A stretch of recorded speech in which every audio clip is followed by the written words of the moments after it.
Então, fala pra mim, alguma vez tu já sentiu que tu tava vivendo errado? Que o modo como tu tava levando a vida, as coisas que tu tava fazendo, o modo como tu tava te relacionando com as pessoas, que aquilo ali tava não tava certo, não tava do jeito que as coisas deveriam fazer. Alguma vez tu já sentiu dentro de ti, mais do que já pensou, tu já sentiu dentro de ti de que tu tava vivendo a vida errado. Mas assim, contando um segredinho aqui, né, entre nós, sem muito alarde, acho que todo mundo já sentiu isso. E talvez quando eu digo que eu acho que todo mundo, eu quero dizer assim, todo mundo mesmo, sabe? Eu quero dizer que as pessoas que vieram antes da gente, nos últimos milhares de anos, talvez já tenham sentido esse desconforto com a existência e também já tenham sentido, como tu e como eu, que a gente está vivendo errado. Sabe aquele cara que parece, ou aquela mulher, sabe aquela pessoa que parece totalmente autoconfiante? Aquela pinta que parece que só pensa em si e que persegue o seu próprio bem e que, né, tem um egoísmo e por isso transmite uma ideia de segurança e bem-estar. Essa pinta já sentiu o que a gente está falando. Essa pinta já sentiu que ela estava vivendo errado. E a outra pessoa, aquela que só presta aos outros, aquela que é prestativa, que se doa às pessoas e que faz caridade, aquela pessoa também já pensou, já sentiu que estava vivendo errado. E eu acho que um padre, uma freira ou um rebelde, um criminoso, seja qual espectro a gente for, as pessoas já sentiram isso. E aí, o legal é a gente pensar que se as pessoas acham que estão vivendo errado, se as pessoas sentem que estão vivendo errado, é porque existe ou poderia existir um viver certo. Porque concorda comigo, é impossível viver errado se não tivesse um viver certo.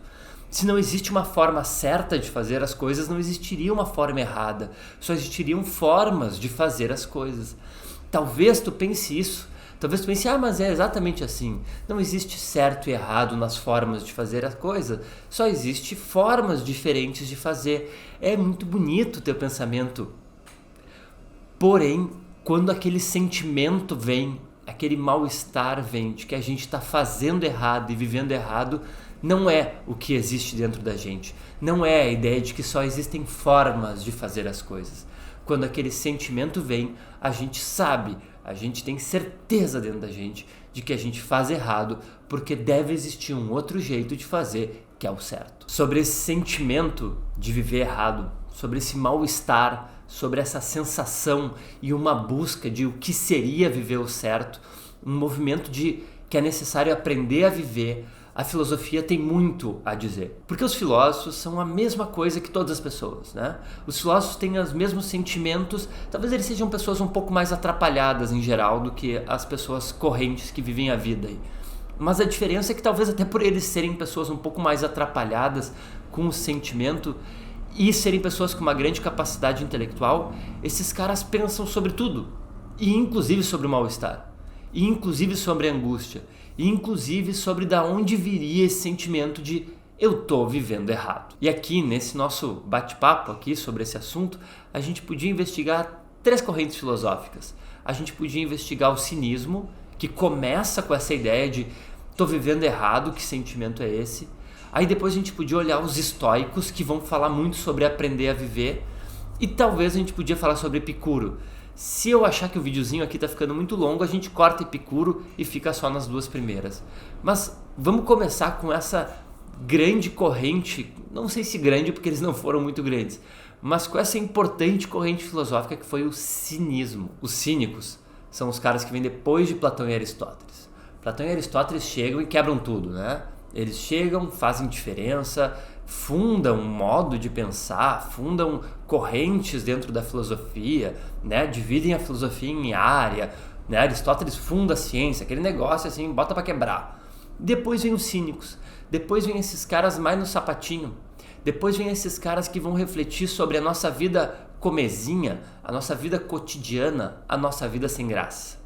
E é exatamente isso que o cínico vai fazer. Ele vai olhar para a vida e vai olhar para os nossos valores, para a honra, busca de riqueza, paixões, Ele vai olhar para todas essas coisas que a sociedade, que estão dentro da sociedade, e ele vai identificar isso como viver errado, como a mentira. Buscar uma honra, buscar riqueza, buscar reconhecimento, buscar um poder político, por exemplo, para o cínico clássico, que é esse cara que vem ali, né, na Grécia, isso é viver numa mentira. Isso é viver na própria enganação. A vida de verdade para o cínico é a vida conforme a natureza. Então, para um cínico, é óbvio que a gente sentiria... Estou no caminhão ali, não sei se escuta aí. Mas para um cínico, é óbvio que a gente sentiria todo o tempo essa sensação, né, de estar vivendo errado. Porque a gente está dentro da sociedade. Porque a gente se move, as nossas ações são todas, né, tem todas como motor a própria sociedade. Tem todas como motor essas forças que a sociedade nos impõe, de buscar honra, de buscar riqueza, buscar reconhecimento. E para o cínico, sendo isso uma mentira, é evidente que uma pessoa que vive movida por isso tem que sempre ter esse sentimento. E nesse sentido, o que os caras vão buscar é um retorno à natureza. Tem várias piadas sobre Diógenes, que é o fulano que começou... Ele não é o que começou, tá? Mas é o cara que ficou mais forte dentro dessa filosofia cínica. E a piada sobre o cara é que ele se masturbava em público. E aí quando perguntaram para ele por que ele se masturbava em público, ele falou: que bom se eu pudesse saciar minha fome simplesmente esfregando meu estômago. A anedota sobre Diógenes é perfeita. O que ele está falando, o que ele está demonstrando, não interessa se Diógenes falou isso de verdade ou não, mas o que ele está demonstrando é desejo sexual, a vontade de se masturbar, que a gente envolve em vários simbolismos. A gente faz piada, a gente se acha malandro porque a gente se masturba, e a gente está sempre envolvendo a sexualidade nesse manto. É que nem fome, é que nem sede, é desejo, é impulso e tem que ser realizado. Viver essas coisas sem esse véu aí que a sociedade põe é a grande jogada que os cínicos recomendam. Os outros caras que a gente falou ali são os estoicos. Eles vêm depois dos cínicos e eles são bem importantes na história. Eles têm uma importância até para o cristianismo, assim, para a forma como o cristianismo vai se estruturar. Mas dane-se. O que nos interessa agora um pouco é a perspectiva dos estoicos do mundo. Os estoicos também vão ter essa ideia de que a gente sente que está vivendo errado.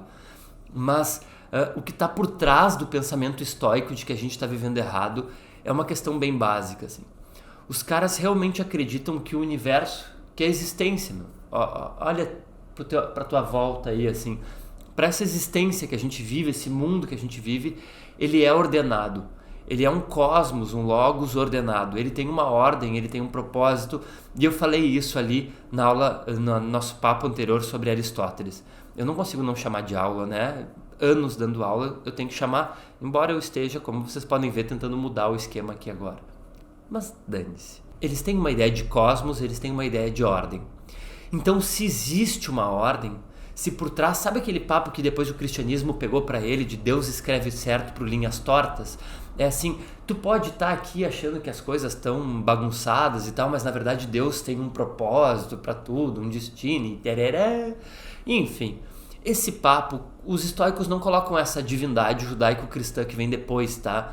Mas a questão deles é essa, existe uma ordem. E se a gente está desconfortável com a ordem, a culpa, a responsabilidade não é da ordem, é nossa. Quem está em descompasso com a ordem seríamos nós. E eu até vou melhorar o que eu disse.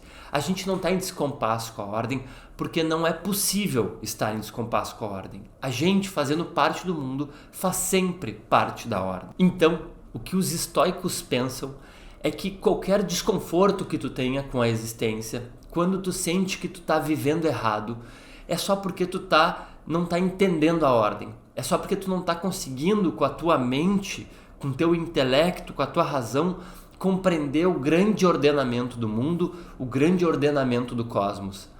É essa falta de capacidade tua que gera essa incompreensão. Não é porque não exista ou porque tu não esteja em desacordo com o cosmos, porque é impossível estar em desacordo com o cosmos. Nós pertencemos ao cosmos. E os estoicos, inclusive, vão dizer assim: aconteceu uma desgraça na tua vida, tua casa pegou fogo, tua família morreu queimada, teus cachorros estavam lá dentro e morreram queimados e tu fica triste, tu te deprime, a razão é a tua ignorância. Porque se aconteceu isso, se foram todos queimados, isso está dentro dessa ordem cósmica. Isso tinha que acontecer necessariamente, porque a ordem deve acontecer, o cosmos deve acontecer como ele acontece. Ele é perfeito no seu modo de acontecer. E aí agora ao final, acho que não vamos de Epicuro, né? Acho que aqueles 2 videozinhos vai ficar curto. Vamos deixar esse videozinho curto. Deixamos o Epicuro para uma próxima. Só para não precisar fazer o que eu prometi no começo. Só para eu poder ficar mais fazendo o que eu quero. É bom também. Vai que essa era a ordem. Vai que esse era o cosmos. O que estava ordenado para acontecer. É que eu não falasse sobre Epicuro nesse vídeo. Se gostou do vídeo, te inscreve no canal, né? Dá um joinha aí, dá um like. Gostei. Compartilha o vídeo que vai saindo mais. Acho que eu vou mudar o tom. Vamos ver como é que vai ficar. Agora edito, faço as coisas. Vamos ver como é que fica. É isso aí, galera. Abraço do Azamba.